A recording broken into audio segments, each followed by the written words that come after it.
Aside from keeping the rain out and producing some usable space, architecture is nothing but a special effects machine that delights and disturbs the senses.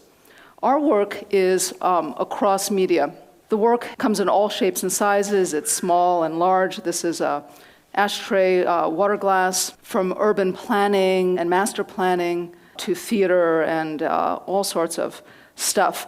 The thing that all the work has in common is that it challenges the assumptions about conventions of space. And these are everyday conventions that are so obvious that we're blinded by their familiarity. And I've assembled a sampling of work that all share a kind of productive nihilism that's used in the service of creating a particular special effect. And that is something like nothing, or something next to nothing. It's done through a form of subtraction or obstruction or interference in the world that we naturally sleepwalk through. This is an image that won us a competition for an exhibition pavilion for the Swiss Expo 2002 on Lake Neuchâtel near Geneva. And we wanted to use the water not only as a context, but as a primary building material. We wanted to make an architecture of atmosphere. So no walls, no roof, no purpose, just a massive atomized water, a big cloud. And this proposal was a reaction to the oversaturation of immersion technologies in recent national and world expositions, which feeds or has been feeding our insatiable appetite for visual stimulation with an ever greater digital virtuosity. High definition, in our opinion, has become the new orthodoxy. And we asked the question, can we use technology, high technology, to make an Expo pavilion that's decidedly low definition, that also challenges the conventions of space and skin and rethinks our dependence on vision. So this is how we sought to do it. Water is pumped from the lake, and it's filtered and shot as a fine mist through an array of high-pressure fog nozzles, 35,000 of them. And a weather station is on the structure. It reads the shifting conditions of temperature, humidity, wind direction, wind speed, dew point, and it processes this data in a central computer that calibrates the degree of water pressure and distribution of water throughout. And it's a responsive system that's trained on actual weather. So this is just in construction, and there's a tensegrity structure. It's about 300 feet wide, the size of a football field, and it sits on just 4 very delicate columns. These are the fog nozzles, the interface, and basically the system is kind of reading the real weather and producing kind of semi-artificial and real weather. So we're very interested in creating weather. I don't know why. Now, here we go. One side, the outside, and then from the inside of the space, you could see what the quality of the space was. Unlike entering any normal space, entering blur is like stepping into a habitable medium. It's formless, featureless, depthless, scaleless, massless, surfaceless, and dimensionless. All references are erased, leaving only an optical whiteout and white noise of the pulsing nozzles. So this is an exhibition pavilion where there is absolutely nothing to see and nothing to do. And we pride ourselves. It's a spectacular anti-spectacle in which all the conventions of spectacle are turned on their head. So the audience is dispersed, focused attention and dramatic buildup and climax are all replaced by a kind of attenuated attention that's sustained by a sense of apprehension caused by the fog. And this is very much like the Victorian novel used fog in this way. So here the world is put out of focus while our visual dependence is put into focus. The public, once you're disoriented, can actually ascend to the angel deck above and then just come down under those lips into the water bar. So all the waters of the world are served there. So we thought that, after being at the water and moving through the water and breathing the water, you could also drink this building. So it is sort of a theme, but it goes a little bit deeper than that. We really wanted to bring out our absolute dependence on this master sense and maybe share a kind of sensibility with our other senses. When we did this project, it was a kind of tough sell because Swiss said, well, why are we going to spend $10 million producing an effect that we already have in natural abundance that we hate? And we thought, well, we tried to convince them, and in the end, they adapted this as a national icon that came to represent Swiss doubt, which it was kind of a meaning machine that everybody kind of laid on their own meanings off of. Anyway, it's a temporary structure that was ultimately destroyed, and so it's now a memory of an apparition, actually, but it continues to live in edible form, and this is the highest honor to be bestowed upon an architect in Switzerland, to have a chocolate bar. Anyway, moving along. So in the 80s and 90s, we were mostly known for independent work, such as installation, artist, architect, commissioned projects by museums and non-for-profit organizations. And we did a lot of media work, also a lot of experimental theater projects. In 2003, the Whitney mounted a retrospective of our work that featured a lot of this work from the 80s and 90s.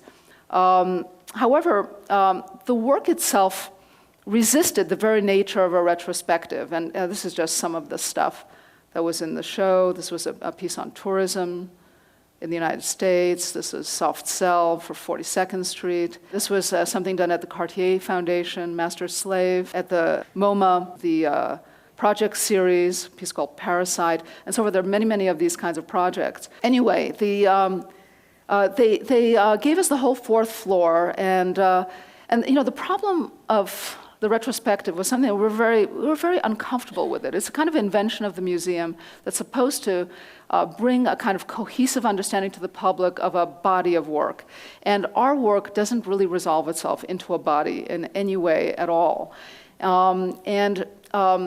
One of the recurring themes, by the way, that in the work was a kind of hostility toward the museum itself, and asking about the conventions of the museum, like the wall, the white wall. So what you see here is basically a plan of many installations that were put there, and we actually had to install white walls to separate these pieces which didn't belong together. But these white walls became a kind of target and weapon at the same time. We used the wall to partition the 13 installations of the project and produce a kind of acoustic and visual separation.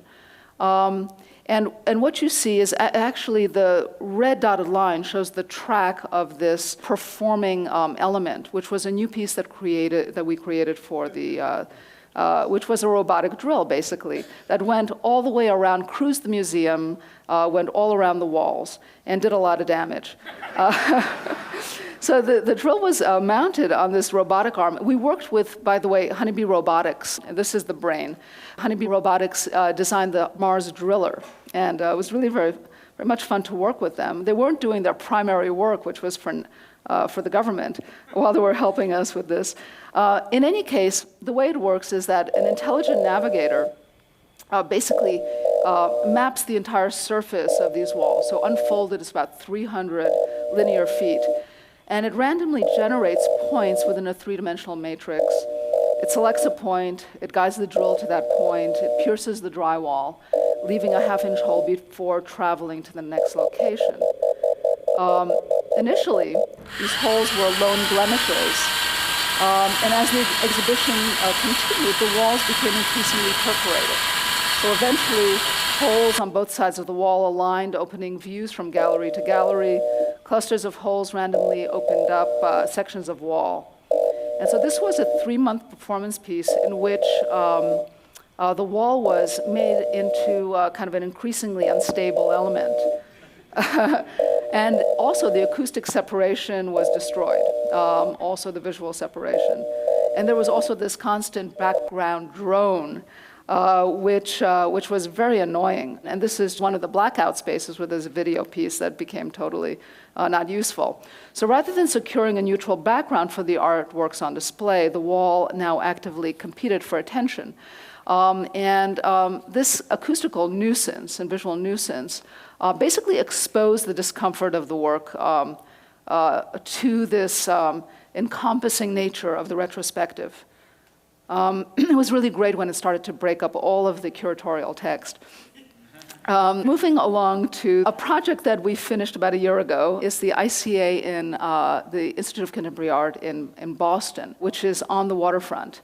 And there's not enough time to really introduce the building, but I'll simply say that the building negotiates between this outwardly focused nature of the site. You know, it's a really great waterfront site in Boston.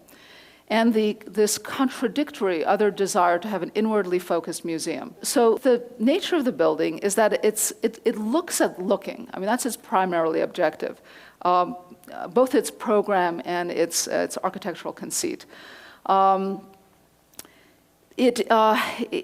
building incorporates the site, but it dispenses it in very small doses in the way that the museum is choreographed. So you come in, and you're basically squeezed by the theater, by the belly of the theater, into this very compressed space where the view is turned off. Then you come up in this glass elevator right near the curtain wall.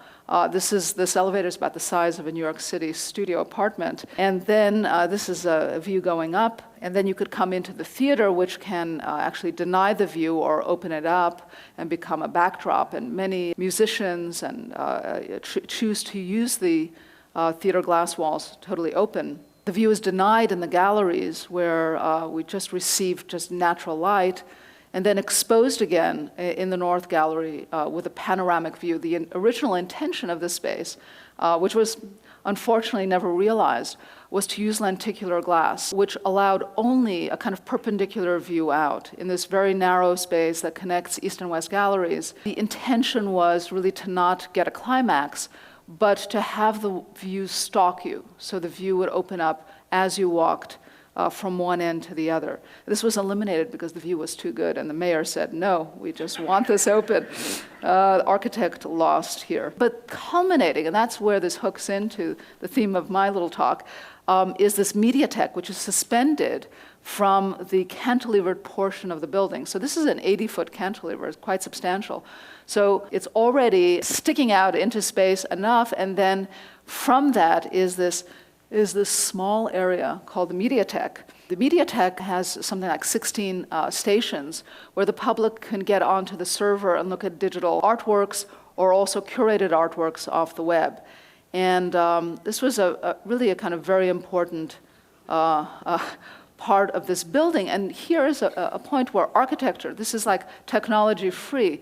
Architecture is only a framing device. It only edits the harbor view, the industrial harbor, just through its walls, its floors, and its ceiling, to only expose the water itself, the texture of water, much like a hypnotic effect created by electronic snow or a lava lamp or something like that. And here is where we really felt that there was a great convergence of the technological and the natural in the project. But there is just no information. It's just hypnosis. Moving along to Lincoln Center. These are the guys that did the project in the first place 50 years ago. We're taking over now, doing work that ranges in scale from small scale repairs to major renovations and major facility expansions. But we're doing it with a lot less testosterone. This is the extent of the work that's to be completed by 2010. And for the purposes of this talk, I wanted to isolate just a part of a project that's even a part of a project that touches a little bit on this theme of architectural special effects, and it happens to be our current obsession. And it plays a little bit with the purging and adding of distraction. It's Alice Tully Hall, and it's tucked under the Juilliard building and descends several levels under the street. So this is the entrance to Tully Hall as it used to be before the renovation, which we just started. And we asked ourselves, why couldn't it be exhibitionistic, like the Met or like some of the other buildings at Lincoln Center? And one of the things that we were asked to do was give it a street identity, expand the lobbies and make it visually accessible. And this building, which is just naturally hermetic, we basically did a striptease, architectural striptease, where we're framing with this kind of canopy the underside of 3 levels of expansion of Juilliard, about 45,000 square feet, cutting it to the angle of Broadway, and then exposing, using that canopy to frame Tully Hall. Before and after shot. Wait a minute, it's just in that stage. We have a long way to go. But what I wanted to do was take a couple of seconds that I have left to just talk about the hall itself, which is kind of where we're really doing a massive amount of work. So the hall is a multi-purpose hall. The clients have asked us to produce a great chamber music hall. Now, that's really tough to do with a hall that has 1,100 seats. Chamber, the notion of chamber has to do with salons and small-scale performances. They asked us to bring in intimacy. How do you bring in intimacy into a hall? Intimacy for us means a lot of different things. It means acoustic intimacy and it means visual intimacy. One thing is that the subway is running and rumbling right under the hall. Another thing that could be fixed is the shape of the hall is like a coffin. It basically sends all the sound like a gutter ball effect down the aisles. The walls are made of a absorptive surface, half absorptive, half reflective, which is not very good for concert sound. This is Avery Fisher Hall, but the notion of junk, visual junk, was very, very important to us to get rid of visual noise. Because we can't eliminate a single seat, the architecture is restricted to 18 inches. So it's a very, very thin architecture. First, we do a kind of partial box-in-box separation to take away the distraction of the subway noise. Next, we wrap the entire hall, almost like this Olivetti keyboard, with a wood material that basically covers all the surfaces, wall, ceiling, floor, stage, steps, everything, boxes, but it's acoustically engineered to focus the sound into the house and back to the stage. And here's an acoustic shelf looking up the hall, just the section of the stage.